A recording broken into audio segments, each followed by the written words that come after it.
Et les gilets jaunes, les gilets rouges, et tous ceux qui peuvent plus vivre de leur travail et qui ne font pas leur fin de mois, eh bien, on ne vous dit pas tout. Le gouvernement, pendant que on vous enfume avec les questions de pseudo, transition écologique, de concertation dans les territoires, eh bien, il y a des grosses réformes qui se préparent.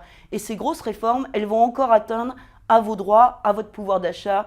Elles vont faire baisser vos retraites, elles vont faire baisser les minima sociaux, elles vont aussi atteindre le salaire, qui est déjà pas suffisant pour que vous puissiez vivre correctement.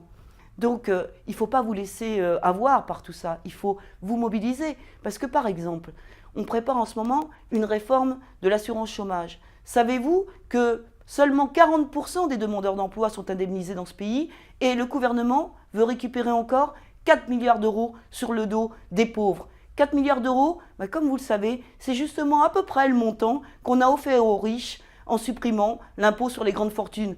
Vous revendiquez la suppression des impôts des grandes fortunes, eh bien oui, c'est juste. Il faut récupérer cet argent des riches pour la répartir en direction des gens qui veulent vivre de leur travail et veulent avoir un emploi.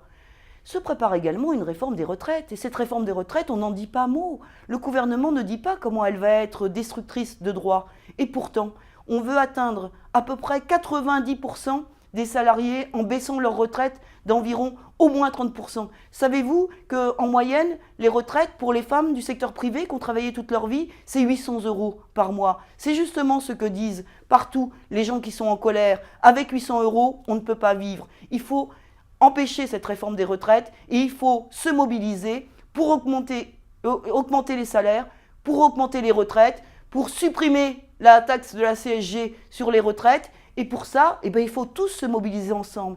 Avec Catherine, avec Fabrice, avec Bruno, avec Nathalie. Eh bien, samedi, à l'appel de la CGT, on sera dans les manifestations pour défendre nos droits, augmenter les salaires, pour notre pouvoir d'achat, pour le droit des chômeurs, pour vivre mieux enfin dans ce pays. Ensemble, on sera plus fort et on va arriver à gagner.